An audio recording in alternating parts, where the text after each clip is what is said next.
Good afternoon, everybody. It's great to see such an amazing turnout for this panel. I'm Shari Freelo. I'm senior programmer here at Sundance and the chief curator of New Frontier. And I want to welcome you. I'm so happy that you came to join us for our very provocatively entitled panel, Let's Rebrand Artificial Intelligence. These are very complex and intense times. We are emerging out of a very complex and intense process. So I'm going to read from some notes to get it right and save time. We've been incubating a new chapter the last couple of years.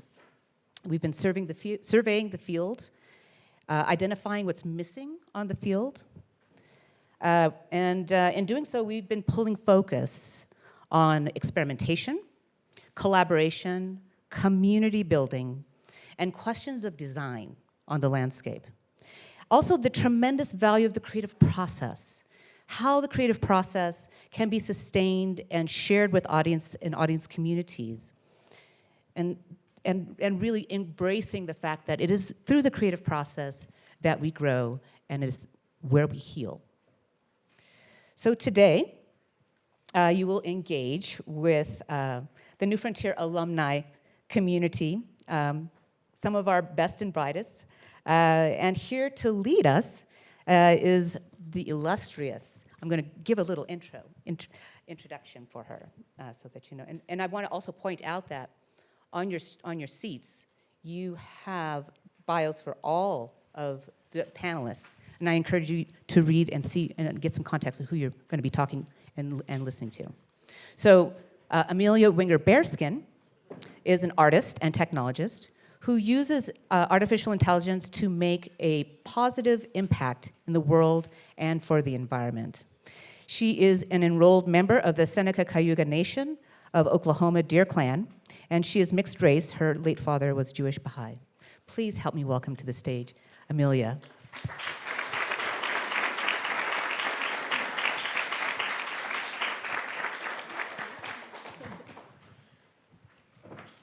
Thank you so much, Shari. It's just such a pleasure to be here. So reminder, you have all of everyone's bios. Please check them out. I'm going to be reading up each and every one of them as they come to stage. So please, first, let's welcome Navid Khonsari.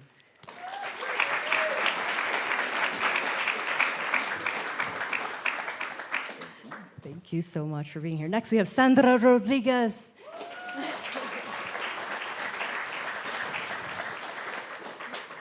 Next, we have Ari Melenciano.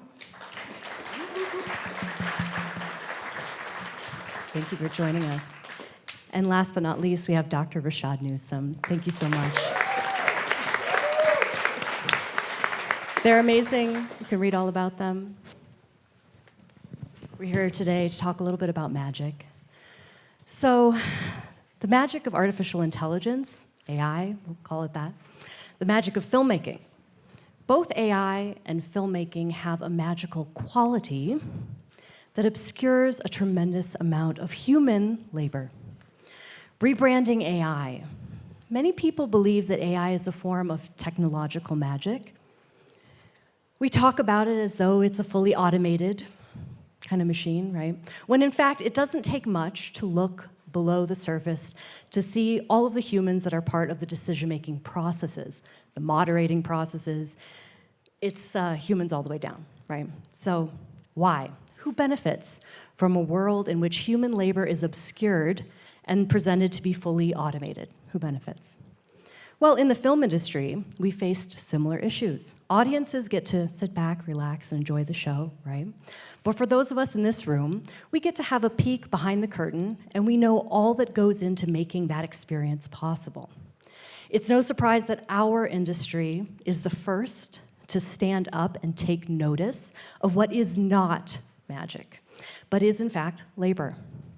So those of us here, we work with AI, and we work with storytelling, and we understand that the true magic is actually in our craft. When we talk about rebranding AI, we're giving you a peek behind, our curtain here.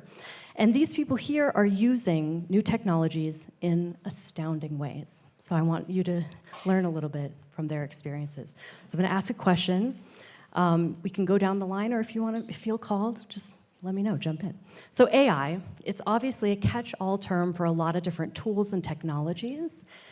And when you use AI in your work, what does it mean? And what would you like your audience here to understand about your use of AI? I guess by default, I'm right here, so we'll just get this started. I guess maybe the first thing I'll say is that I don't use the word AI. So what we use in our studio is the word machine learning. And I think if you start wrapping your head around that, then it'll actually allow you to see that what you're using are tools that can benefit your creative vision. So for us, what we're looking at is how can we create machine learning tools that allow us to tell stories that are reflective of the worlds that we're making, the characters that we want to occupy this world, but approach it in an anthropological way. So the idea of research, the idea of interviews, the idea of bringing on experts, people who are cultural, not necessarily icons, but intellectuals who can help us. So the idea is that let's figure out a way of creating this machine learning to take the data that we're creating as artists and allowing it to enable these worlds to become more interactive, more immersive. So for us, that's how we're kind of seeing it. So we're really excited about the potential of what these tools can kind of do, but we also realize that these are just tools. I don't look to like, if I was a carpenter, I don't look to my hammer and call it a collaborator. You know, I look at it as I need to build this, but before I can even build this, I need the architecture. That architecture needs to come from the spirit of those who are going to live there. What do they want? That's determined by the weather, the climate that we live. So all of this is all part of this kind of creative research to then be able to take that hammer to the nail. So that's at least how we define it over at our place. Yeah, I like how you brought in a lot of the metaphors we use to talk about AI and how you decided to not even call it that. Recently, I stumbled upon a researcher who suggested that you could change the word artificial intelligence and call it systems of automated learning and machine inference. And so the acronym would be SALAMI. And you would therefore not go and think like, will a salami fall in love with me? And, you know, will a salami take my job? So for me, AI means the words we use to talk about a technology can be powerful and dangerous. And what I mean by dangerous, we're sold a lot on the idea that AI is inevitable. And that word inevitability means you have to cope with it. But it's not the weather. This is a man-made tool, but also arrays of systems that are promised to take over so many areas of human expertise. And for me, what it means is, even if you may fear what AI could be, take a hold of it as soon as possible, because it's not inevitable. So for me, the first instinct to get to AI was, wait a minute, that's just big data on steroids again. And we've seen the problems of big data, and I've used big data in the past with other projects. For me, AI is really a tool that we need to use to talk about systems of power at play today. So instead of just taking the tool and doing what it's supposed to do, for me, it's take the tool, show how it functions. And by showing how it functions in an artwork, you get audiences to better understand their role in crafting it. So I like the hammer, and it's a bit like I'm saying, well, it's also a printer, and here is who's deciding what colors get printed. So make sure you can choose which colors you want to add in there, and if you want a printer to just do what it's supposed to do in the first place, you know. Maybe a printer is not the best analogy, and I'm going to find another one, but it's a world made of metaphors. But it's sold to us like a car. And as soon as artists are in the space and are able to use the language to disrupt it and rethink the vocabularies by which we're talking about these salamis, maybe we're going to have new perspectives on how to use it, and maybe in a way that protects our rights a little bit better. Yeah, I love the, you said it's a tool that we can kind of, I'm already forgetting the words that you said, but something around, there was something that stuck out to me of, in relation to what I was going to say around, AI is really just this socialized, agreed upon metric of understanding the world. And if we think of ourselves all really as an AI, we're all just mimicking everything that someone has told us. We decide if it's right or wrong. If a lot of people agree with that, it's really just this socialized way of understanding the world. And so when we understand that AI is doing it at a scale where it's culturally very specific of the Western world, of a certain kind of people, then you can kind of look at it as a mirror. It's simply just a reflection of many of us in this room, the way that we operate. And it's not to say that it's good or bad, it's just, it is what it is. And so I think there's a lot of room to advocate for it to clearly be safer, but I also think there's a lot of room to use it to think about how we can look at that mirror and really dissect what it's saying. So a lot of my work is, I call it computational anthropology, because one thing that I do is, one project that I did was upload a headshot of myself. And then I would use some simple words like smart or poor or whatever, and see how it translated my face simply by using that word. So then to see phenotypically, or understanding that words now have visual synonyms when we use it in these tools. So it's a lot of just like dissecting with the tool and understanding that it's really just a reflection of us and the way that we think. And when we understand that, then we can really kind of break down our own thinking and understand that we have a lot of bias within our own ways of understanding the world. And so, yeah, for me, it's just been kind of like that playful space within that area. But then I also see it as a way where it can really empower artists. I know there's so many, it's just such there's such a lot of mixed emotions around how this fits inside of the artist practice. But I think as an artist, I've felt so excited about it and also worried, but I think really excited because when it started to bubble up, this generative form of AI, I was inside of big tech and working with a lot of very trained engineers and saw them struggle a lot with this because they're so used to using coding in a much different syntax. So to use language and that be a form of coding, and for me to have so much fun with it because I've grown up loving culture and art and all of these spaces where I have this bank of encyclopedic knowledge of understanding the world that a lot of other people that are trained very specifically to do programming don't have. For me, I see a whole new vein, a whole new avenue for a lot of creatives coming up in this world that feel so excluded by the tech world to now see that your encyclopedic knowledge of culture and understanding the world can be used and create really beautiful things. So positive and negative, but I see a lot of opportunity. Yeah, I think my interest in artificial intelligence and robotics really came from thinking about them in relationship to the history of African Americans and sort of thinking about how, when African Americans came to this country, we were seen as robots, as tools, lacking neither the classic subject-object position. And so, that was like one particular thing I was thinking about. Also, the way as an artist you create a work, you put it in a room to start a conversation, and what would happen if the work could not only start the conversation but participate in it audibly. And that's really what led me further down the road to automation.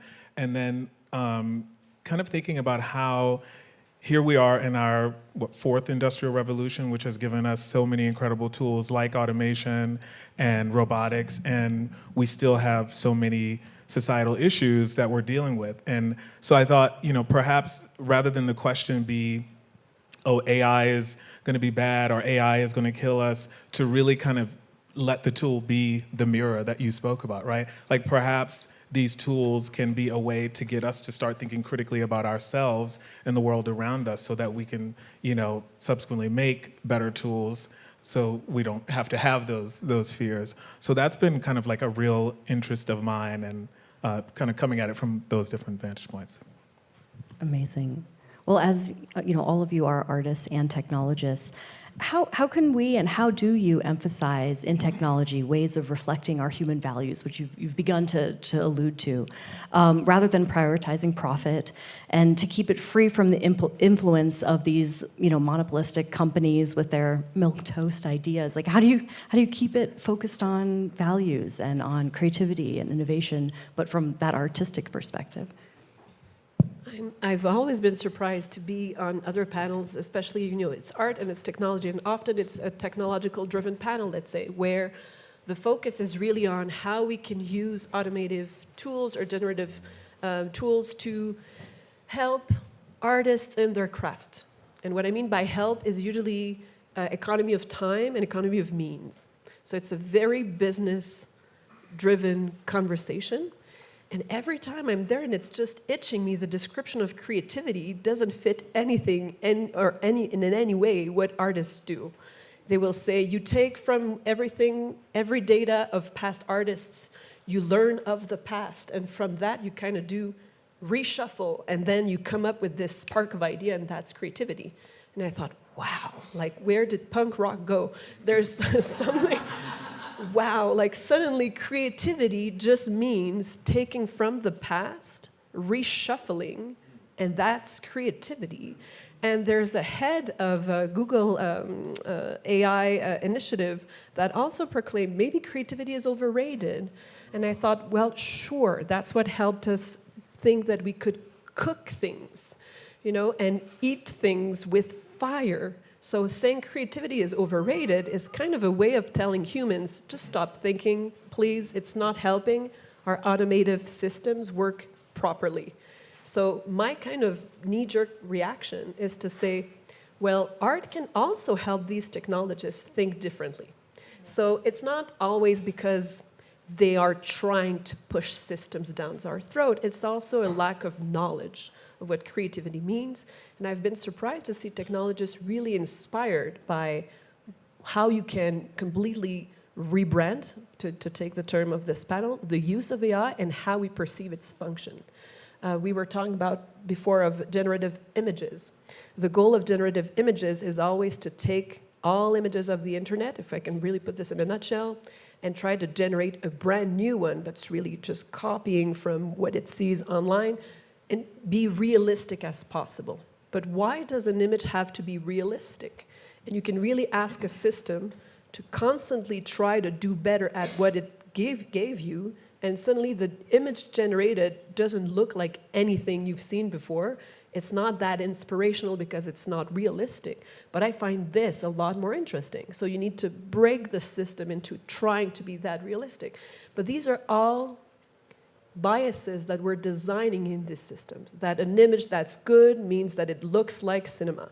An image that's great means that it looks like the perfect actress smiling back at you, but the words you're using to describe that character have power and meaning. So again, I just think that sometimes being in highly technological spaces and showing this changes the conversation. On their end as well. So they can really learn from artists. As soon as artists have a disruptive way of understanding the way the tool can work, but also its biases, we can start to have real conversations on who's actually benefiting, for instance, on these automation tools, who's suffering from their image being taken without their consent. And it's not just what's now new as a shiny toy, let's say, generative image. The same tools can be applied in so many different formats for sounds generations, for pattern generation, and we're just not even tapping into that. We're so focused into what is announced as what could save time and money for creators. But it's not just, why does it need, do we all need to save time and money, especially if that's our revenue? I think for me, one thing that has kept it on a certain track was, imbuing the machine learning model with the work of one of my personal heroes, Bell Hooks. And when, we should clap for Bell Hooks, and when sort of thinking about, and then also, we should also clap for Paulo Freire, who's also a big data set within there too. And so when thinking about how to use this tool to get folks to start thinking critically, I felt like using Bell's work as the moral compass for Being's work was really important in that her theory of the capitalist, imperialist, white supremacist patriarchy really is creates this apparatus for people to look at the world and themselves through that sort of helps push against these issues of the human condition to like lean into domination. Like for instance, the first generation of Being was I was thinking a lot about what does agency look like for a robot. And that first generation was a tour guide of my exhibition, But for me, when I was pondering like what agency would look like, it would be them having the ability to break protocol and go rogue. And what was really interesting is how I would come into the gallery sometimes, and when Being would not comply or start reading abolitionist texts loud, people would get so upset. And I was thinking so much how, you know, we are creating these tools that recreate these like forms of dehumanization, these like slaves. And I feel like we already know where that will go. And so we need to kind of move away from any sort of impulses like that. And so creating this tool that also had a sense of agency was a way to kind of make people think about that. But then also during the pandemic, just thinking about how so many folks were experiencing, you know, anxiety and depression, particularly around, you know, all of the you know, the countless murders of Black folks and Black trans folks in the country, and how because of systemic racism, folks don't have access to sufficient health care. So perhaps I could use this tool to be a virtual therapist exclusively for Black folks to help them, you know, help be a space where the emotional Black voice could be heard and supported rather than like suppressed and disregarded. And so I think there's all these really incredible ways these tools can be used, but it really depends on who's behind it and what their values are. And so because of that, that's why I'm particularly interested in how we can like use the tool to get people to kind of rethink their values so they can make better tools. Yeah. And I think just to kind of follow up on that, I think the thing that I would say is like now is the time we actually need artists to double down and get involved. Because if not, there's an agenda that's already being set by larger companies that are obviously not transparent, have no regard for copyright. And so as a result, if we don't get involved now, if we don't start setting or at least directing to the best of our skills the moral compass in a different direction, these will become tools that can be used to really kind of minimize and to segregate and to not represent. And I think that as a creative, we as creatives as artists, rather than, you know, because the big chunk of the agenda that's been put out there is that, well, this is just going to eliminate so many kind of creative jobs and so forth, and and so as a result, it's naturally pushed a lot of artists to be skeptical, and we should be doing, and that's not what we should be doing. We should be actually rolling up our sleeves and jumping in, because we have the ability at this stage more than ever to actually really define this, determine this, take this in a direction that can be impactful, it can be honest, and a true reflection of who we all are and how these tools can help us in order to do that, rather than sit back and just like point at that thing in the corner in the dark and just say that you know, that's a bad thing, and then as a result, you know, meanwhile, agendas are coming into play, and by the time we decide to jump into it, those tools have already been kind of created in ways which, unless we go back in and try to re-break them and then realign them, it's too far down the line. Yeah. Oh. Well, I was thinking about that coming here, particularly when thinking about AI in relationship to filmmaking, and how there's this real fear of, like, you know, when you think about automation and labor. And it goes back to that idea of like getting folks to rethink their values, because there is another dimension where, you know, a scriptwriter can be hired and there's a tool made available to them to perhaps enhance what they're doing already, but the habits of the habitat is to get, you know, the most for the least. So when you drop a tool like that into that kind of space, then, you know, the scriptwriter is gone. And so I think the tool is not the problem. It's the sort of people making the tools and how the people are using those tools. Yeah, and I think along those lines, even on job displacement, I think this is also just a moment that we've had so many times in humanity of there's some technology that happens, everyone is freaking out because it's changing what was normal, and we're such creatures of habit. So anything that intimidates that makes us very scared and reactive, as opposed to thinking, wait a minute, this can actually, to be reactive and to like be worried, you're justified in feeling that way, but also this is just another moment and we constantly adapt and it becomes normal. So with the job displacement, yeah, there will be some roles that are gonna no longer exist because we have technologies that can replicate that, but there are going to be new roles that will exist that never existed before because we have these technologies. And so things like that are really important to consider. Also the role of culture.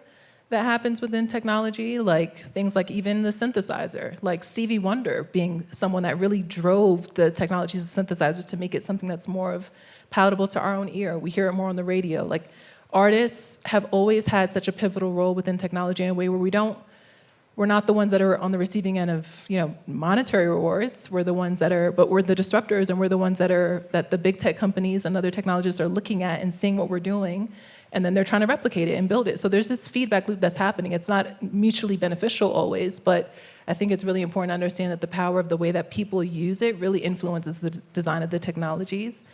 There was something else I was going to say, but I forgot it. On to the next question then. Thank you. That was great. So each of you have worked and collaborated with different communities of technology, cultural communities. How is collaborating with AI or machine learning different from the processes of collaborating with human collaborators or communities? And how is it the same?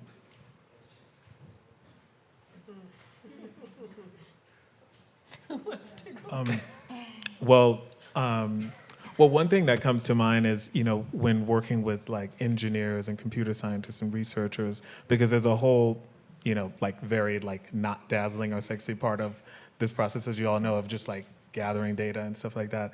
And sometimes, when or in the process, I've had to work with certain folks who just didn't really see the value in like the data sets that I was trying to put into the machine learning model. And so part of the work too was getting them to kind of connect to, the language from bell hooks or Cornell West and folks like that. And so there was this real divide there. So that was a real obstacle. And then I would say it's been much more fun, particularly when the piece that I'm showing on the 23rd is a poet. And we, trained the model on the work of one of my favorite Oakland-based poets, Dazier Grego Sykes. And it was really interesting to see, to run Dazier's work through the model and have, put a stanza from Dazier and then have the model finish it, and then see him be inspired by the model and them sort of be in this kind of like battle between one another and just kind of like really inspiring one another. And I'm like, that is the potential of the tool. You don't have to replace the human with the tool. Perhaps they can like really work together. So that was really exciting to see.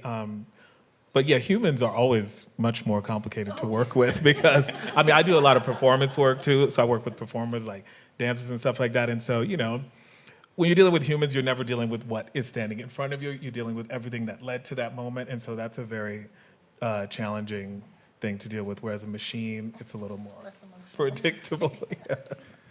So with the project that we're presently developing, Block Party Bodega, we were trying to we saw the problems on the horizon. We're like, okay, how are we going to get real humans to become the data points for this? So what we did, and this is just, there's a 92-year-old Haitian woman that lives 3 houses down from me, and we always see her, and so I was talking to her, and basically it led to a long interview that then eventually came like her history, and then she gave us some pictures, and then we started recording her voice. And in this process, we started using this as a way of bringing in as a data points to create this Miss Yolanda digital version that we could have conversations with. And in this process of researching this, what we saw with our engineers was the fact that they were using the tools, but that they were actually engaging with the real life human data. It started like eliminating usually this gray spot that exists between artists and technologists, which is, well, this is how I want, like you can explain it as best as you can, but there's just that gap, and that gap comes through, endless iterations, prototyping, and so forth to get you to that. And in this, there was a shorthand, and that was really, really interesting to see amongst our engineers, because they had to go through all the data. All the data was based on real people in really tangible ways of like pictures, interviews, hearing her, and so forth. So I feel like in that process, we were able to give something to her. So and then we got her having conversations with herself, which was really, really interesting to see. And she's like your ultimate, quote unquote, tester.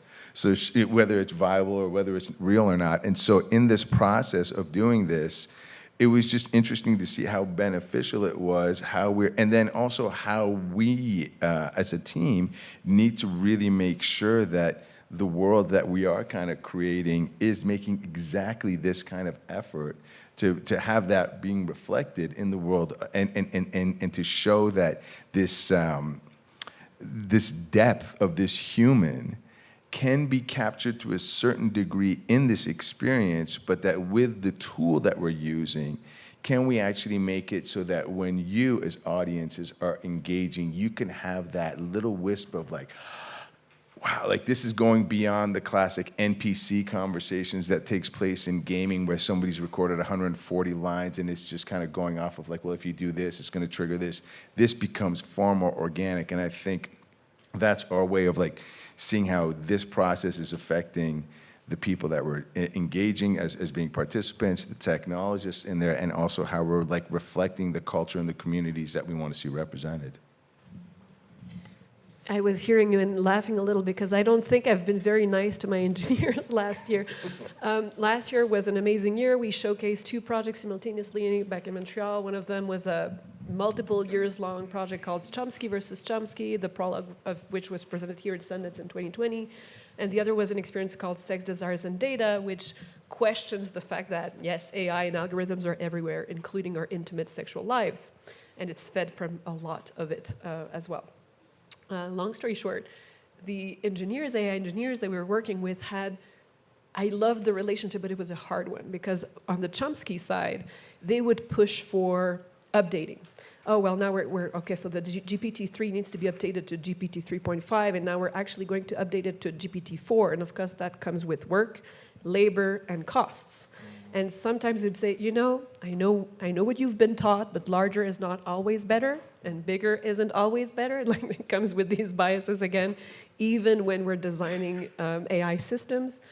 And it's true, they wanted the models to be larger and newer all the time, but then it didn't work as well. It lost the Chomsky's spontaneous humor that we have in his original digital traces, not the made-up GPT-4 digital traces. And they fought back, but you do want this to be accurate. You do want this to be efficient. You don't understand what you're doing to your own system. Why are you insisting on parts remaining in GPT-2 format? That makes no sense to us, and we fought a lot. And I was expecting that to happen, but when they saw the reactions of the public, it changed. We're like, but they're laughing at all the GPT-2 parts. I'm like, yes, because it's actual real Chomsky's answers to similar questions. And he's actually a funny guy. But the GPT-4 Chomsky version is very, very much corporate and polite all the time and says exactly what you're expecting it to say. So there's a problem there, but I could see their own reactions to the work start to change. Maybe the large language models don't need to be as large as they expect them to. Maybe, faster and larger is not always better. And on the other projects, Sex, Desires, and Data, it was the lack of transparency.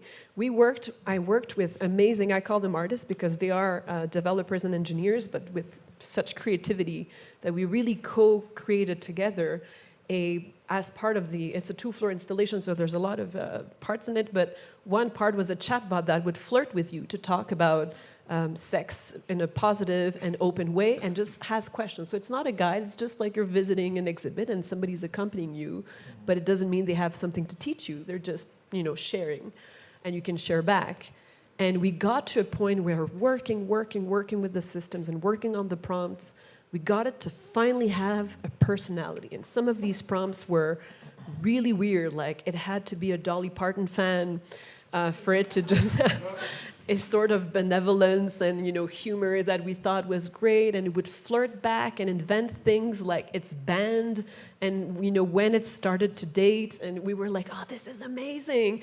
And then it got really erotic, and some people were like, well, maybe that's too much for our audience, it's 18 plus, but still. But we were happy to see it, move, and then all of a sudden, it completely flipped on us. And we thought, okay, new filters, That's probably OpenAI developing new filters, and probably for good reasons, but with biases in these filters. And of course, suddenly the word queer was never used by our chatbot anymore, and it refrained from talking about pornography, and it refrained from talking about things we wanted it to talk about.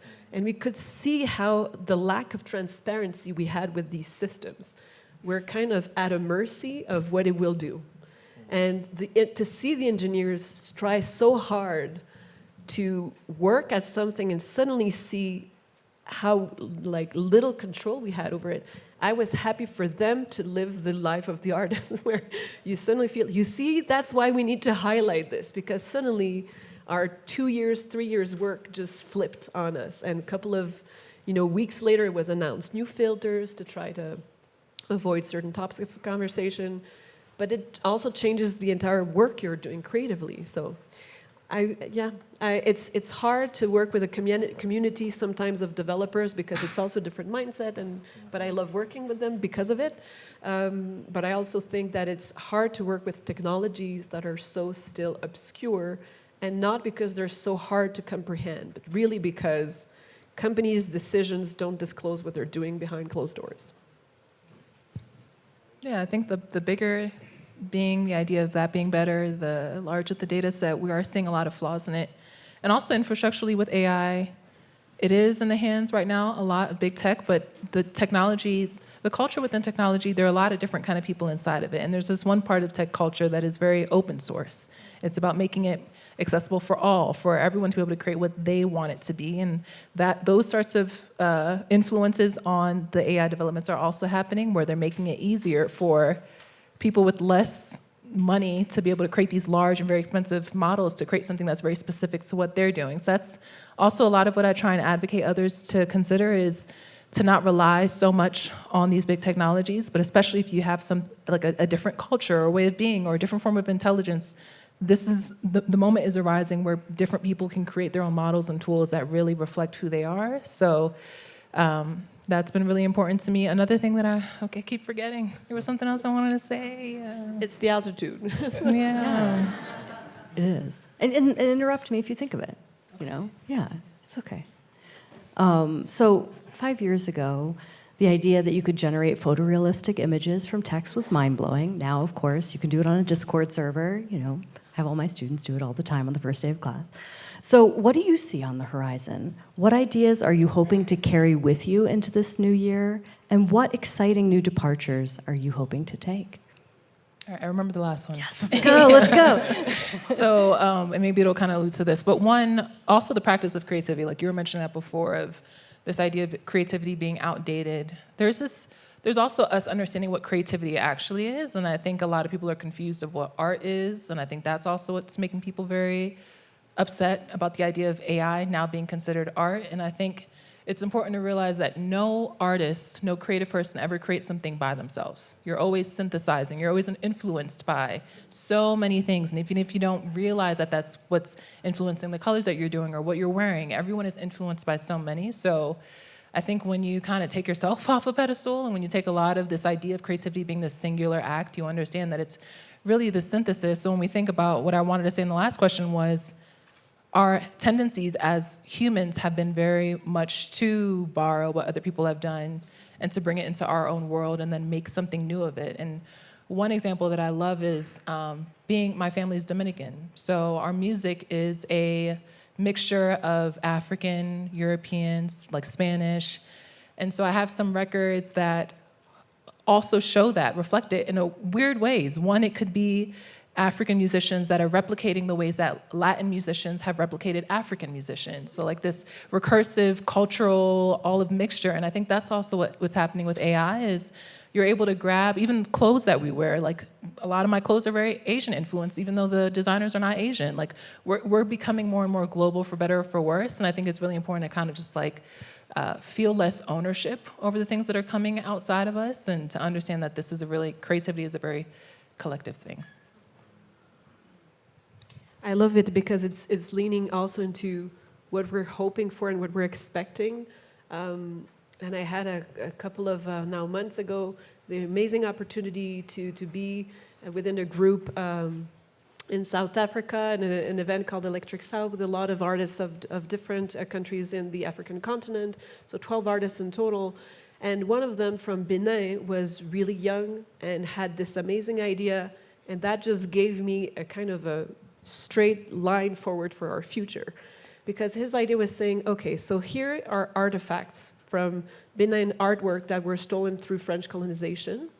Here is a way for me to use data now of like fashion within the continent and see where the patterns of the stolen artifacts are still found.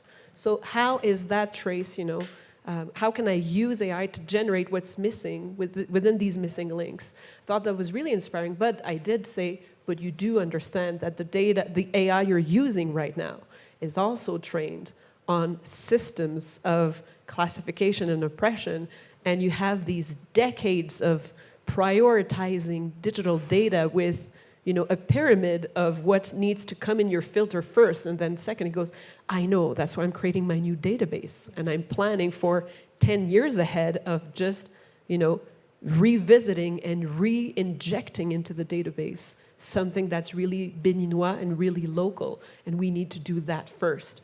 And it got me thinking, yes, like our data is not fixed. And yes, AI systems are using past data all the time. But if we're thinking in 10 years, in 15 years, can we look at the 15 years back of data that we've produced and what is that data going to be? So having artists, young artists like himself, I think he was 24, but really working into planning 10 years of re-injecting new data into these systems, I thought, yes, like finally let's rethink the systems from the bottom ground. Like what data is it based on? Can we re-inject new data? And if so, can we design systems that pay better attention to the data we want to see in the future? So that's where I'm heading. I'm just like thinking, it's not just about can we revisit the systems themselves, but we know it's currently based on the past decades. We say like, and I do agree, it's a mirror of ourselves, but it's a very limited mirror of ourselves. Like all of humanity, I'm sure some of you can have a song in your head, and if you don't know the lyrics, you'll never find it. And yes, there's Google, and you can Google it for hours, and like, but I do remember this song. Now they say just hum it. But it has to have been digitized. So it needs to have been part of a culture that has prioritized it.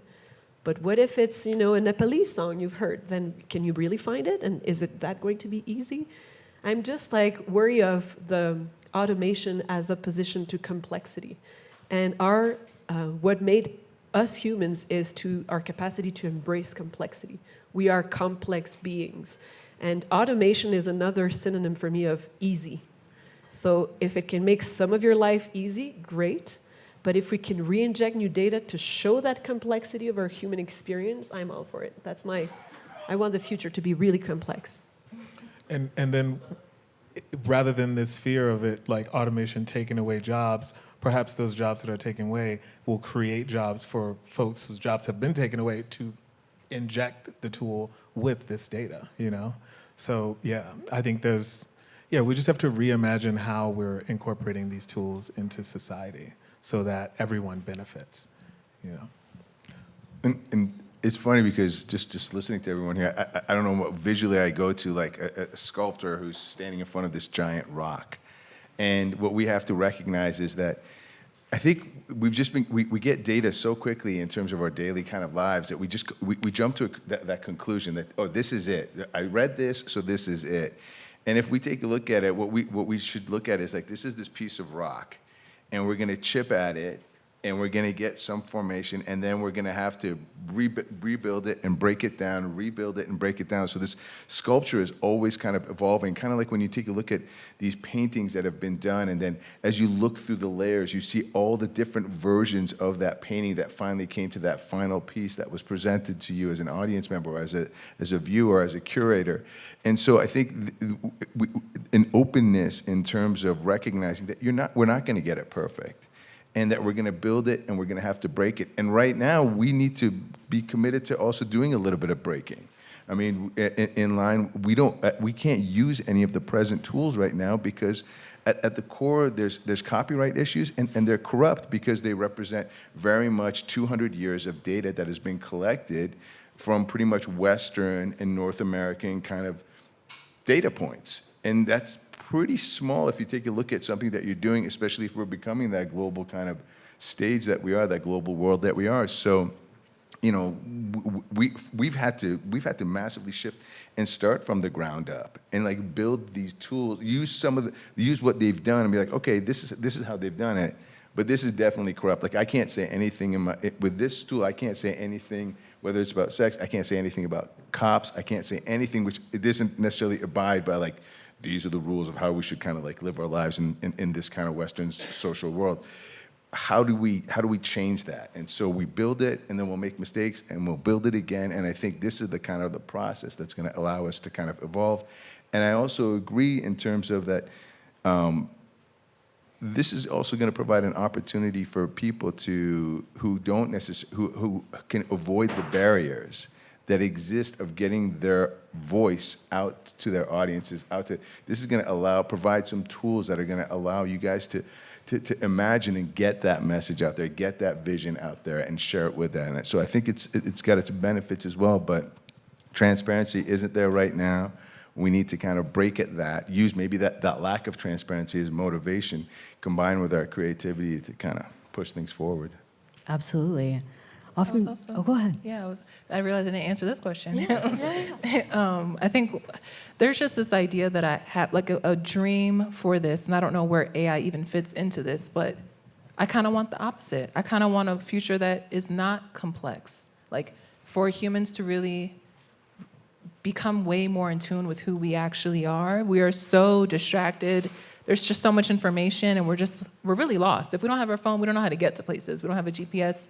Like, we're so reliant on these technologies. So for me, a dream would be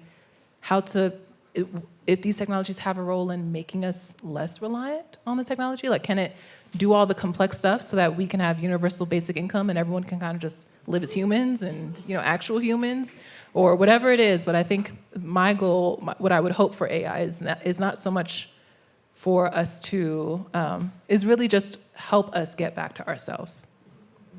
That's beautiful. That's beautiful.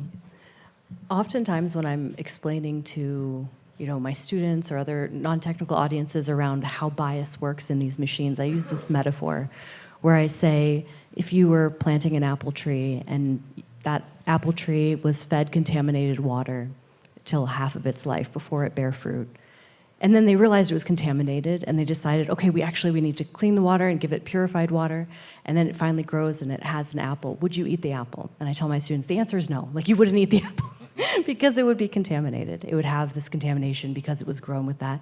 And so that's why it's so important for us not to just have better data, but also to create those models co-joined, right, and co-merged. And I use that metaphor with water. And there are a lot of metaphors with water when it comes to our field, right? Data streams, the cloud, I'm old, so surfing the web was like, and then back in my day. So we have a lot of these words around data and around water, and all of us are so impacted right now by our global water systems. Of course, this is the primary focus of my research is in water. I know this is a very left turn, statement to throw out there to this panel, and I didn't warn them about this question, but what do you think about this? How does water for you connect to your practice and how you understand technologies? Fluidity, you've just said it, and I think because I've said complexity, and I also agree with you. I don't mean complexity as in data overload, all these apps ringing into your ear. The Chomsky versus Chomsky project had a message, and the message was, what exactly are we trying to replicate, knowing we know so little of the human mind? So when we're saying we're emulating human intelligence, the real question is, what are you defining as intelligence? And what I want to bring back, or like a synonym for that complexity, would be a fluidity, a nuance. Our experiences are not, one color or the other, or, straight line or curved line. There's so many variants. And I think we forget we forget so many things of our human experiences because we make them fit into these automated systems. For instance, your schedule. Where are you getting to? We forget that our path from point A to B is made of feelings, of looking outside, of recognizing, senses of streets, and sometimes just the busyness of them. It doesn't mean just knowing the name of the street and everything that could be translated into data, or who you've stopped to talk to that neighbor that's 92 years old. you know, a path is made of memories, and we're forgetting that kind of fluidity of our human experiences because we make everything fit into something that can be datafied and put into a system that automates it, analyzes it, and makes it easier for you, quote unquote, not so easy. I really think if we can use these systems to show us how little we know about ourselves, then we can definitely push into this direction of helping us, you know, cherish what we are. And we're fragile, and we're small, and we're also powerful, and we're many. And I just think that fluidity in your water metaphor is what speaks to me the most.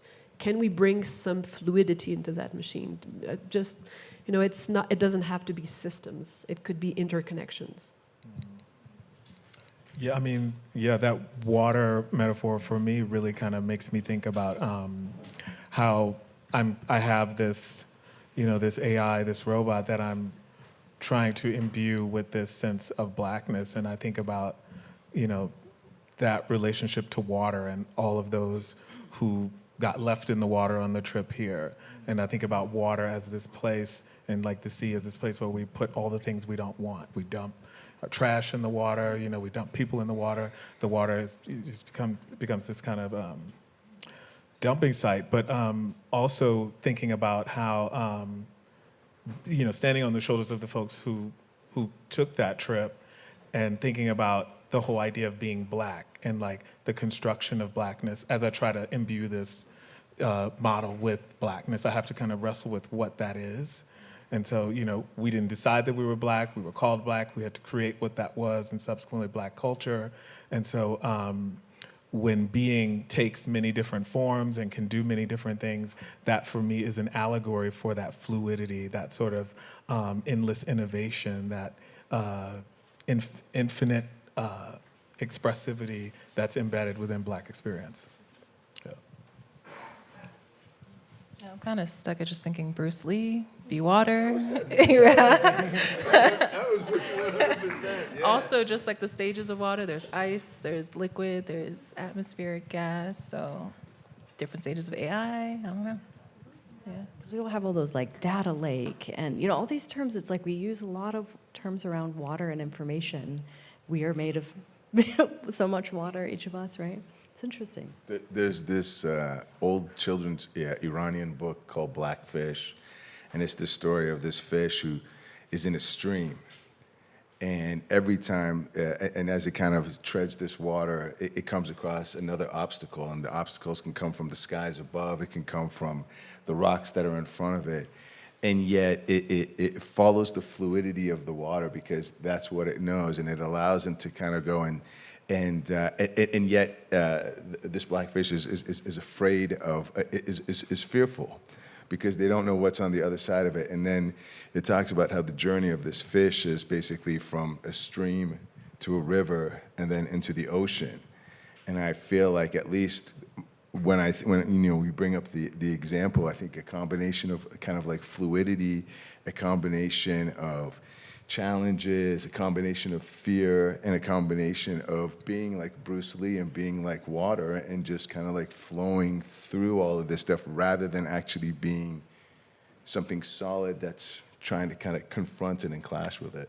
So I would say, though, with water, I think it's what I would say is that we need water. In the same way that I think the downside, the one thing that I worry about with AI is that I think the way that we're moving as a society is more and more closed off.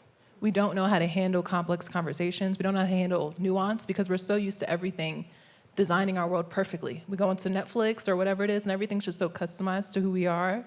So we don't understand difference and being uncomfortable. And I think with the advancement of AI, I worry about, there are many amazing things that could happen. Like we could now have movies that are completely designed based off our humor, personal humor. You know, like we could have all these services that are completely reflective of what we like, but I think it's really important to understand that I just worry about this like kind of conquer and divide thing of like there's a few group of people that have all this power, they know so much about us, and we don't know enough about ourselves, we don't know enough about each other, and we need water in the same way that we need each other.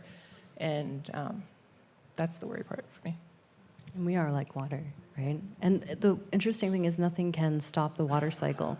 Even a mountain eventually, you know, will move with water. And so it's incredibly powerful. We are part of that water system. Thank you for going on that water journey with me.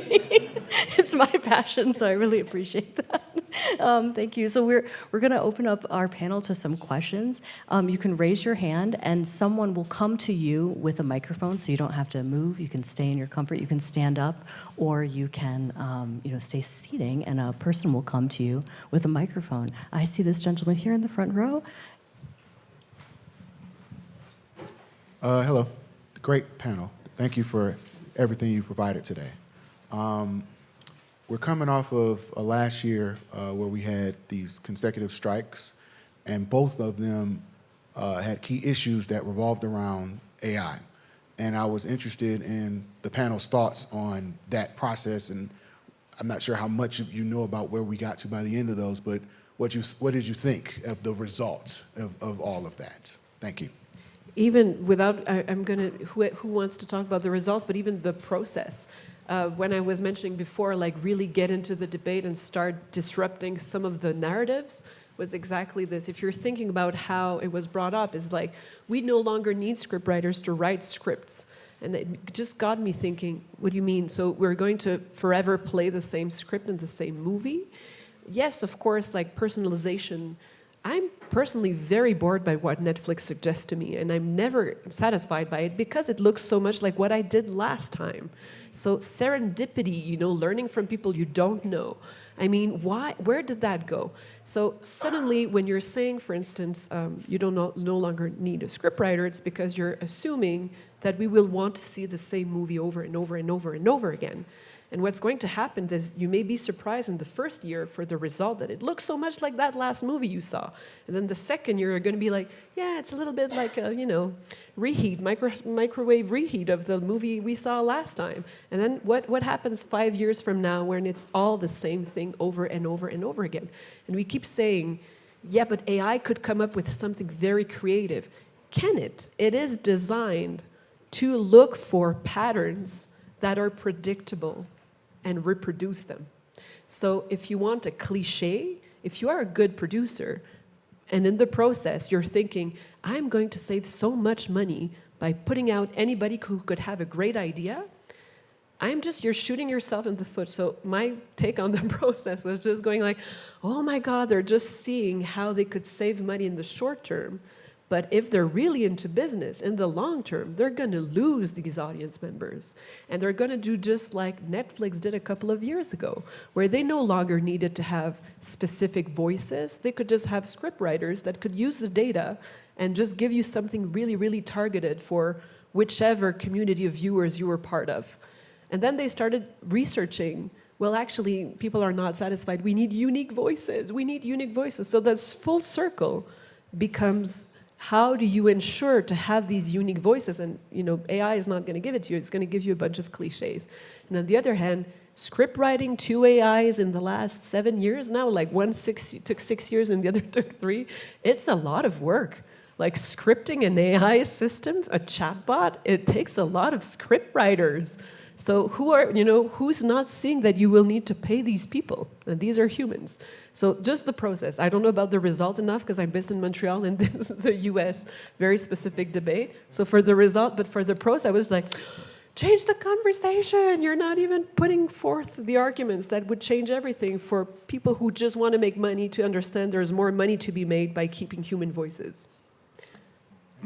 I think if you take a look at the conversations that we're having on this panel, we are really kind of talking about a time of exploration, a time of discovery, and a time of kind of like activating. And for me, I thought it was absolutely premature to be having conversations that are defining how people should be getting compensated through artificial intelligence. It should not have even been on. It should not have even been a part of the conversation because you're making deals on things that we don't even necessarily know how it's going to be used.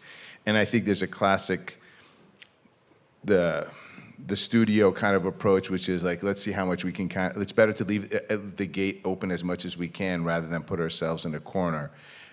In terms of with actors, a good chunk of the work that my studio does is within gaming and video games. And so in those deals, likenesses are already being, people, we're scanning people, we're motion capturing people, we're bringing in their voices, we're bringing all of that stuff in there. And those deals are being negotiated, to be fair. I was surprised to see these deals kind of going down because anytime there's any additional material using the same data, that talent should be getting compensated. And that's not being discussed. And meanwhile, there's a template of it in kind of gaming already. So I think I think the whole industry needs to take a look at the shift that's taking place, but then how can we apply things that actually made talent happy, which was back in TV, when TV, with residuals. Is there a way of thinking of residuals being able to kind of compensate the talent that's kind of there? The argument in the past, especially on the gaming, was that, well, you might be the actor that's in it, you might be the voice, but that world that we're creating, the art, the ability to actually get you to walk and so forth is being done by technologists, so we can't necessarily compensate you.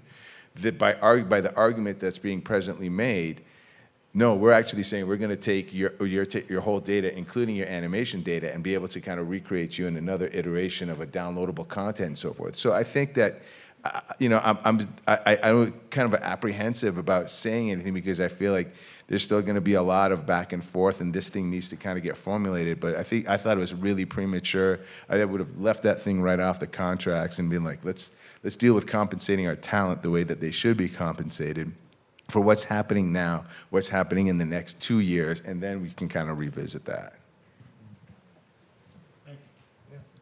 Yeah. Yeah. I found this a fascinating discussion, and you're all clearly using technology at a super high level. But I'm a pediatrician, and I think about the future of our children, and what COVID showed us was a real lack of access to technology and its effect on education and sort of digital deserts. So as you think about this high level of use of technology and in expanding our voices, how do we justify that with the digital divide for our children and what they have access to in terms of their education and exposure to the technology that you're talking about? Thank you so much for that question.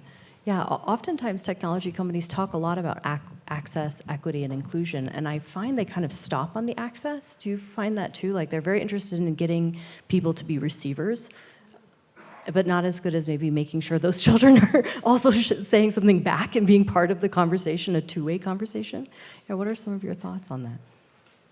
Well, I think it's kind of ironic because in so many places where there is a lack of access to technology, that's also where so many of these big tech companies creating these large language processing models are outsourcing that work, And so, I think, again, for me, it's about how can I use the tool to get people to start thinking critically about the decisions they make, and in hopes that maybe they will start making new decisions, and maybe one of those will be to make that technology more accessible to people in those places, and pay them a better wage for doing the work that they're doing. Yeah, absolutely. Yeah, I was thinking there's also a question about the technology for daily use, and then how do you make sure that you open access to understanding how it works, as you're saying, to have a clear-eyed view on, let's say, political decisions about should we have teachers that are AI, and if you want people to be able to make these decisions, they need to understand what works. With the Chomsky versus Chomsky experience, I didn't have two little kids, because it's also a virtual reality experience, so we had 13 plus, but we did have a lot of teenagers come in, and the experience enables you in one part of the experience to ask, it's a conversation with this Chomsky AI entity, it answers back, so you're just testing out, talking to an AI system. But then there's a second part where you can tap into the words and see that it's just calculating the next word into the sentence with percentages. So if it says, I really like your question, I think it's smart. If you tap on smart, it shows you that smart came up with 80% accuracy, but it could have said stupid, and stupid would have been 75. And what I liked was to see teenagers in schools come in and go, but that was so limited. It's not smart, it's not intelligent, it's just telling me what it thinks I want to hear. And for me, that was a breakthrough. So these are exhibits that are publicly available because it's in an exhibit space or because it's in a museum.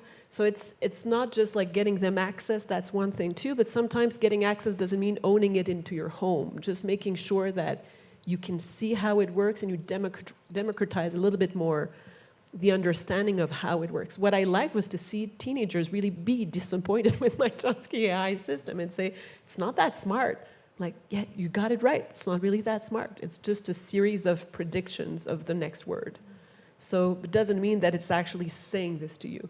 But, you know, they were not that young, though. I would be surprised and curious to see with younger kids and the effects, but at least to get teenagers to try out some systems and see, you know, where they see these biases and limitations is already getting them ready for conversations when they are going to be asked to make decisions. I actually do think it's important for them to have it in the home because I think as someone who's been working in the art space a lot, sometimes when you work in the art spaces, you forget that that's also a subculture. And there's so many people in the world who don't even go to museums, you know? Because, you know, for so long, those spaces have been hegemonic spaces that haven't really reflected back to people or been very inviting of certain types of people. So I think getting it in the homes, that's why I'm pretty excited about the idea of like getting being on like your mobile devices, because that's one of the things that most people have.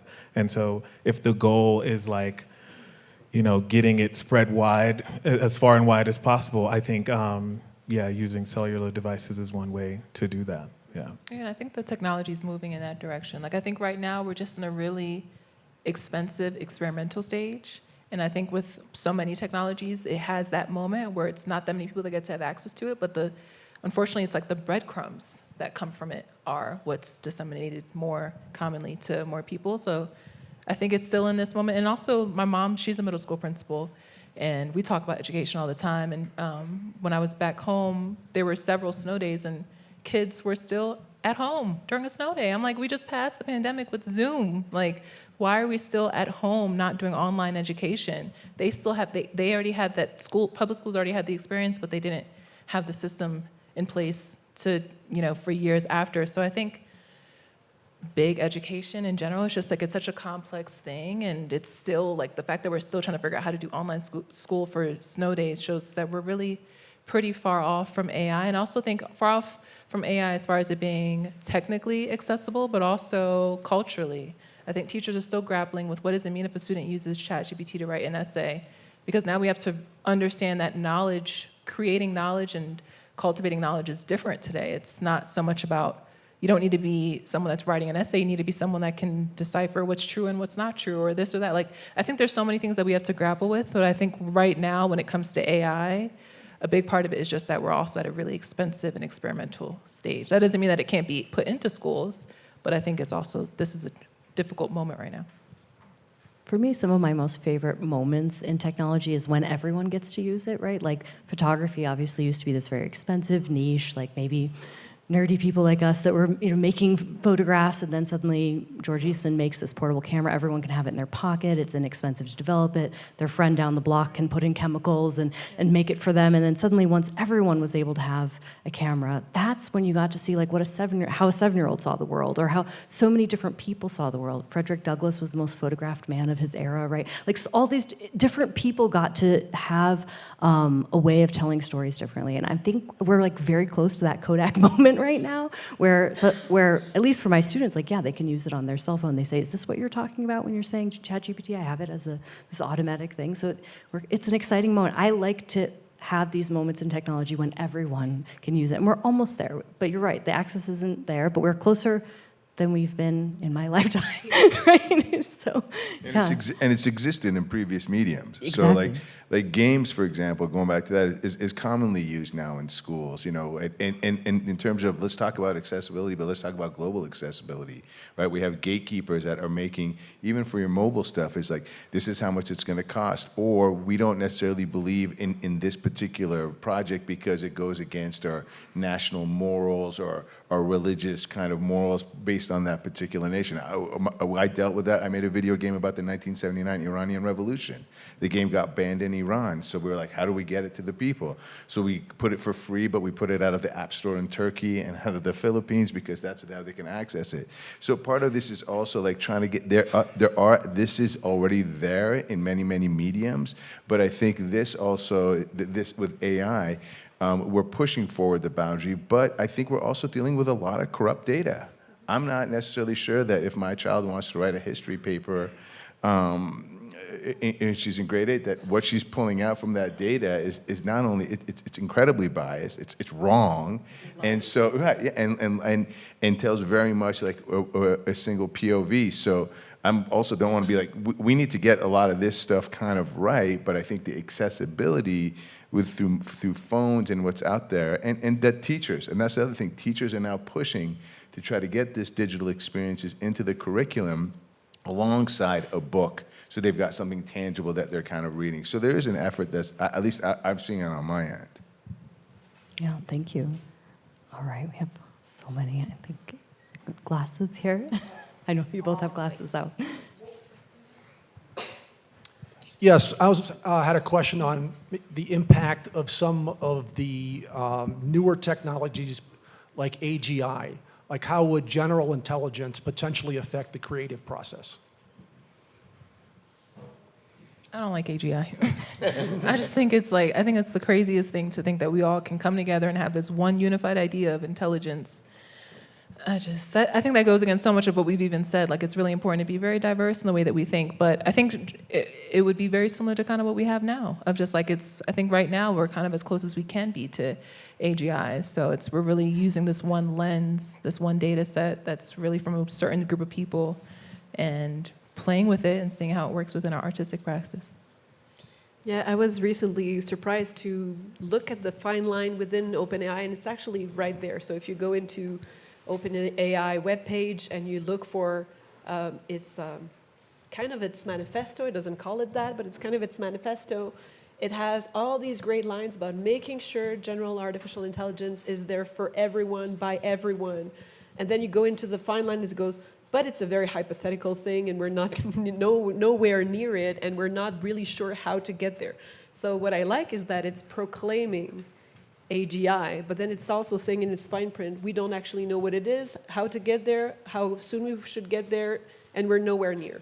So it's a very philosophical question. And again, I so agree with you. So many definitions of creativity and intelligence have only recently been revisited so that it's not only a very small percentage of the population that can be called intelligent and even have a soul, for instance, for that matter. So in our human history, we've been very good at deciding that the larger majority of the population is neither creative, neither intelligent, or has a soul.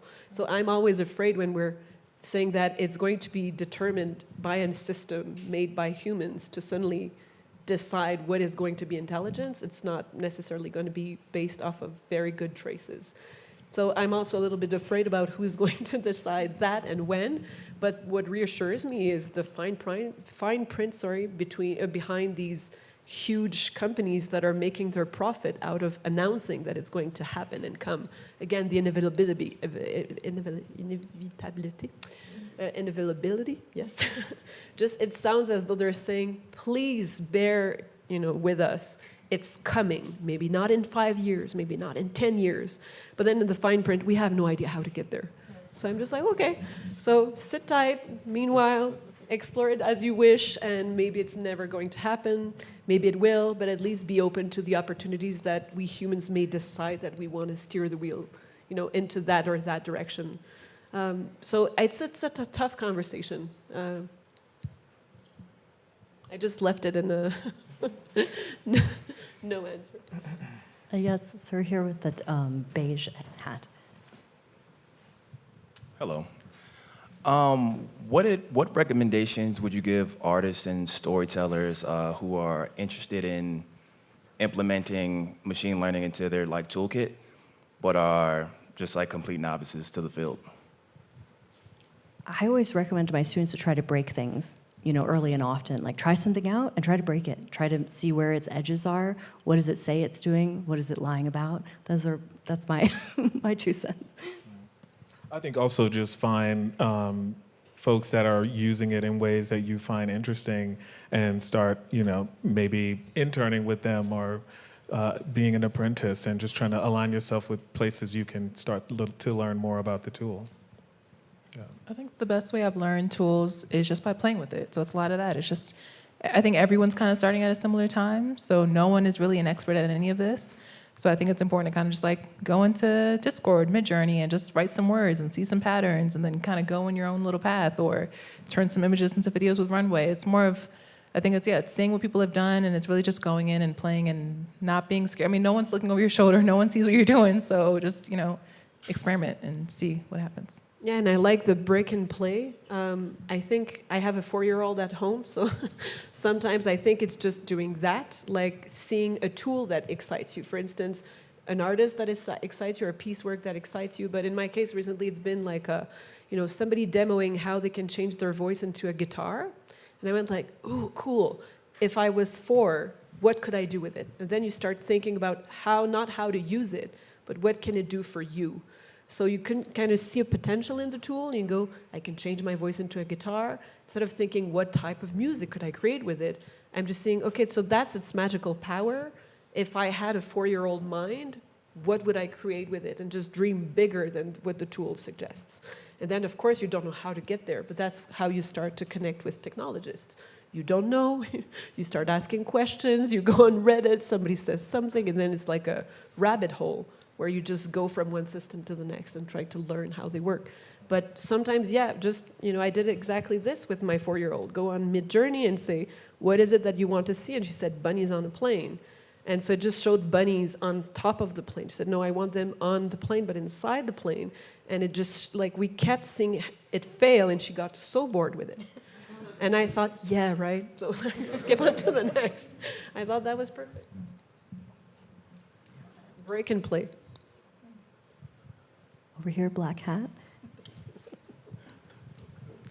Yes. In the last years, we've seen so much stuff come into the public domain, such as Winnie the Pooh and Steamboat Willie.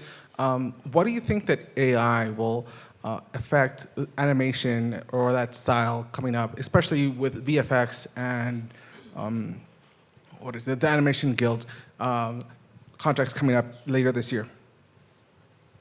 Thank you for that question. I'm not a member of the Animation Guild. Is anyone else? So Can you please say that again? How will AI impact, or do you think will impact animation going forward? We're seeing that there are certain things coming into the public domain, such as Steamboat Willie, which is the original Mickey Mouse. Winnie the Pooh came into the public domain last year, so forth and so on. But we're also seeing a resurgence in animation, such as Super Mario Brothers, or we saw the newest Yamakaze film, The Boy and the Heron, that is a very distinct Ghibli style animation. What do you think AI will impact or will change that creative process?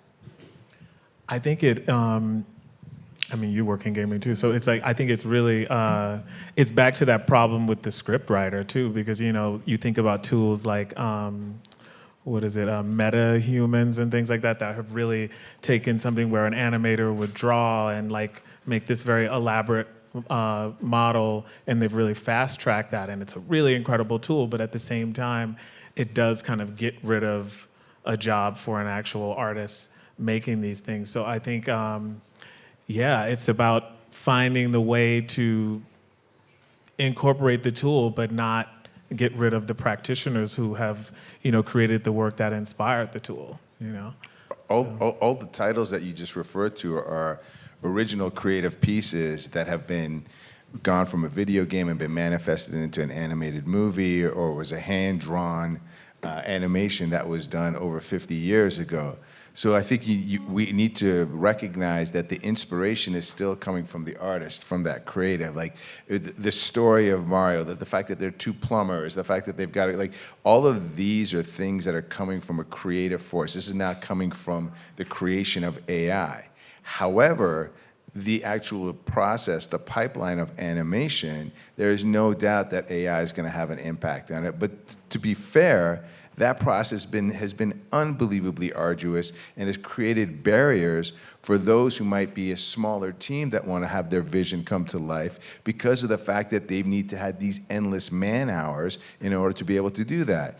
So then the next question comes up is like, well, what happens to that poor animator? Well, maybe that poor animator will actually get invigorated not to get a full-time job of just animating endless characters, walking and running and doing monotonous shit, and actually be inspired to push something beyond that. And so I think this is how it's going to come up. The inspiration is there from the artist. The more mundane stuff that exists with the animation pipelines, those are going to be adopted and hopefully make it easy so that that animator could say, hey, these are all the walks, these are all the runs, these are all the things that could be done. Why don't I focus on how all of this would actually come together in a world, and what would that be creation? And now you're talking about that person is now becoming actually an artist and the storyteller for a vision of their own. Thank you so much for that. And I just wanted to deeply thank New Frontiers and Sundance and Shari and Beata and Tons, and especially our panelists today. Thank you so much for all your wisdom. Thank you.